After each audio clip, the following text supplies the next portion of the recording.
আজ যেহেতু মামামের পরীক্ষা শেষ হয়েছে আর ক্লাস থেকে বেরোনোর পরে কিন্তু মামামদের দেখতেই পাচ্ছ শুরু হয়ে গেল রং খেলা। কাল যেহেতু হোলি আর মামামের স্কুল ছুটি থাকবে, তার জন্য আজ থেকেই কিন্তু ওরা শুরু করে দিল। আর ওদের সাথে সাথে কিন্তু আমরাও কিন্তু আর থেমে থাকলাম না, আমরাও কিন্তু শুরু করে দিলাম একে অপরকে রং মাখানো। সত্যি কথা বলতে ওদের সাথে সাথে আমরাও বেশভাবে আনন্দ ও মজা করতে পারি।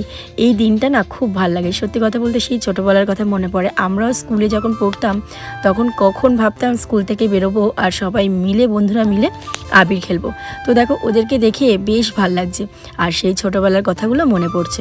চলো আজ মামাম তোমাদেরকে কিছু বলবে। হ্যাপি হোলি বন্ধুরা। আজকে আমরা পরীক্ষা হয়ে গেছিল, তার জন্য আমরা হোলি খেলছিলাম। হ্যাপি হোলি বন্ধুরা।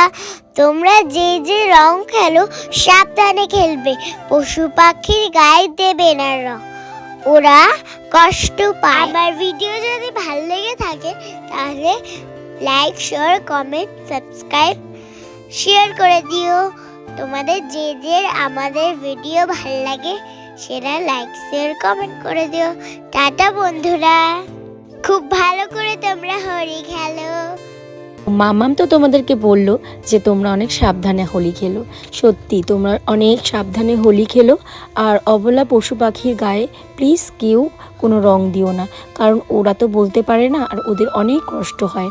যাই হোক, আজকের দিনটা আমাদের বেশ সুন্দর কাটলো। তোমাদের ভিডিওটা কেমন লাগলো অবশ্যই কিন্তু কমেন্ট করে জানিও। যদি ভালো লেগে থাকে তাহলে একটা লাইক, কমেন্ট, শেয়ার করে দিও। আর যারা যারা আমার চ্যানেলে নতুন তারা অবশ্যই চ্যানেলটিকে ফলো করে দিও, আর যারা ইউটিউব থেকে দেখছো তারা চ্যানেলটিকে সাবস্ক্রাইব করে দিও। তো চলো আজকের মতন এখানেই শেষ। হ্যাপি হোলি।